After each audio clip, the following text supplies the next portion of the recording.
एक किसान था, बड़ा ही मेहनती और बहादुर। क्योंकि मेहनती था इसलिए संपन्न भी था। मगर अब उसका अंतिम समय निकट आ गया था और वो मौत की आखिरी घड़ियां गिन रहा था। उसके दो बेटे थे, दोनों उसकी बड़ी सेवा करते थे। बड़े बेटे की बहू भी उसकी बड़ी सेवा करती थी। आखिर दवा दारू और सेवा कुछ काम ना आई और एक दिन किसान चल बसा। अब घर की सारी जिम्मेदारी बड़े बेटे विजय सिंह के ऊपर आ गई। विजय सिंह अपने छोटे भाई जीत सिंह को बहुत चाहता था। जीत सिंह भी उसका बड़ा आदर करता था। दोनों भाइयों को एक दूसरे पर गर्व था। मगर विजय की पत्नी जीत सिंह को उतना पसंद नहीं करती थी।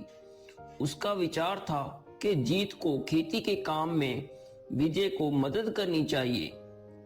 वो सोचती कि सारा काम उसके पति को ही क्यों करना पड़े। हालांकि भाइयों में देश भाव नहीं था, मगर विजय की पत्नी को देवर सदा खटकता रहता था। एक दिन जीत सिंह लौटकर घर गया और भाभी से खाना मांगने लगा। उसकी भाभी ने तुनक कर कहा, रसोई में जाकर खा लो, मैं कोई तुम्हारी नौकर नहीं हूँ। जीत सिंह ने कुछ जवाब नहीं दिया। वो चुपचाप रसोई घर में गया और खाना निकालकर खाने बैठ गया। उस दिन उसकी भाभी ने उसके खाने में जानबूझकर नमक नहीं डाला था। ज्यों ही उसने पहला निवाला मुंह में रखा कि मुंह का स्वाद बिगड़ गया। जीत से रहा नहीं गया। उसने बाहर आकर पूछा, क्या बात है भाभी, आज आपने खाने में नमक नहीं डाला? खाना कितना बेस्वाद लग रहा है। मैं तुम्हारी रसोइया नहीं हूँ। अगर तुम्हें इतना ही स्वादिष्ट खाना चाहिए तो जाकर विजयगढ़ की राजकुमारी से शादी क्यों नहीं कर लेते? उसकी भाभी ने व्यंग किया। जीत सिंह ने कहा, तो आप ये चाहती हैं, अच्छी बात है, मैं ऐसा ही करूंगा। मैं सौगंध लेता हूं कि विजयगढ़ की राजकुमारी से शादी करने के बाद ही घर लौटूंगा। जीत सिंह उसी समय घर छोड़कर चल दिया और विजयगढ़ स्टेट की राजधानी सांबर नामक नगर में जा पहुंचा। राजमहल में पहुंचकर उसने राजा से निवेदन किया, महाराज, मैं आपकी सेवा में आना चाहता हूं। राजा ने जीत सिंह की ओर देखा। वो सुंदर और ताकतवर नवयुवक था। राजा को वो एक ही नजर में भा गया। जीत के बोलने चालने का ढंग भी सभ्य और शिष्ट था। राजा ने उसे अपना अंगरक्षक नियुक्त कर लिया और रहने के लिए महल के पास ही एक मकान भी दे दिया। ये नौकरी पाकर जीत बहुत प्रसन्न था। एक दिन राजा अपने कुछ खास लोगों को साथ लेकर शिकार खेलने निकला। जंगल में एक चीतल का पीछा करते करते वो इतनी तेजी से और इतनी दूर निकल आया कि जीत सिंह के अलावा और कोई भी उसका साथ ना दे सका। राजा और जीत जंगल में बहुत दूर निकल गए। अब तक राजा बहुत थक गया था। वो सुस्ताने के लिए एक पेड़ के नीचे बैठ गया। थोड़ी ही देर में उसे नींद आ गई।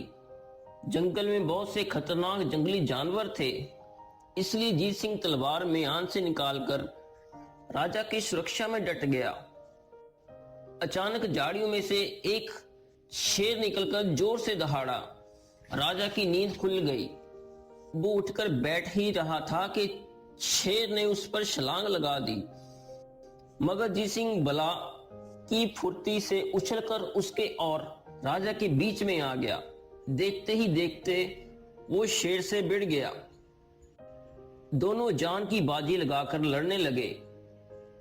थोड़ी देर की भयानक लड़ाई के बाद जीत सिंह ने शेर को मार गिराया, लेकिन उसके मरते ही वो खुद भी बेहोश होकर जमीन पर गिर पड़ा। जैसे तैसे राजा उसे उठाकर अपनी राजधानी लाया और राजवेद को उसके इलाज का आदेश दिया। कई दिन तक जीत सिंह की हालत में कोई सुधार नहीं हुआ। लोगों की धारणा ऐसी बन गई थी कि अब वो बचेगा नहीं। राजा रानी उसे बहुत चाहने लगे थे। उन्हें जीत सिंह की बड़ी चिंता थी। उनके अलावा राजकुमारी को भी उसकी उतनी ही फिक्र होने लगी थी, क्योंकि इतने दिनों में उसे भी जीत सिंह से प्यार हो गया था। खैर, राजा रानी की मन्नत मनौतियों और राजवैद्य के अथक परिश्रम के कारण कुछ दिन बाद जी स्वस्थ हो गया। चारों ओर खुशी की लहर दौड़ गई। एक दिन राजा ने जीत सिंह को अपने पास बुलाकर कहा, जीत, मुझे बचाने के लिए तुमने अपनी जान की बाजी लगा दी। इसके लिए मैं तुम्हें किस तरह धन्यवाद दूं, समझ में नहीं आता। इस उपकार के बदले मैं तुम्हें कुछ देना चाहता हूं, किंतु जो वस्तु भी देने की सोचता हूं वह तुच्छ नजर आती है। मेरी जान की कीमत क्या किसी वस्तु से आंकी जा सकती है? इसीलिए निश्चय नहीं कर पा रहा हूं कि तुम्हें क्या दूं। तुम ही कुछ बताओ। जीत सिंह बोला, महाराज, मैंने तो अपना कर्तव्य निभाया है। सेवक का तो यही कर्तव्य है कि स्वामी के लिए एक बार क्या, आवश्यकता पड़े तो सैकड़ों बार भी जान की बाजी लगा दे। अपने बहादुर अंगरक्षक की बात से राजा बहुत प्रसन्न हुआ। सिर्फ एक ही उपाय है, और वो यह है कि हम राजकुमारी की शादी तुम्हारे साथ कर दें। क्या तुम्हें मंजूर है? महाराज की प्रत्येक आज्ञा का पालन करना मेरा कर्तव्य है।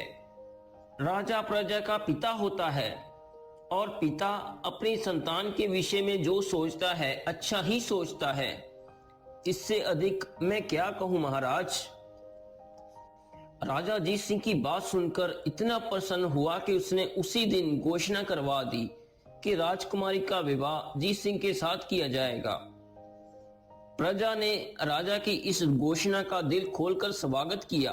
दरबारियों ने भी राजा की घोषणा को खुशी से स्वीकार किया। एक दिन जीत सिंह ने राजा के पास आकर एक विचित्र निवेदन किया, महाराज, दहेज में मुझे सोना, चांदी और आभूषण आदि नहीं चाहिए। दहेज में मैं सिर्फ एक चीज चाहता हूं। वो क्या है? राजा ने चकित होकर पूछा। जीत सिंह ने कहा, महाराज, अगर आप मुझे नमक से लदे 100 ऊंट दहेज में दे तो मैं आपका बड़ा ही आभार मानूंगा। इस अजीब मांग से राजा और रानी दोनों ही बड़े चकित हुए, परंतु जब जीत सिंह ने नमक का ही दहेज लेने पर जोर दिया तो वो भी मान गए। और फिर शुभ मुहूर्त में जीत सिंह और राजकुमारी का विवाह संपन्न हो गया। उसके बाद उसने अपने भाई विजय सिंह के पास खबर भेजी कि वो अपनी पत्नी सहित वापस घर लौट रहा है। जीत सिंह को घर छोड़े कई वर्ष बीत चुके थे। जब विजय सिंह को पता चला कि वर्षों बाद उसका छोटा भाई घर वापस आ रहा है तो उसकी खुशी का ठिकाना न रहा।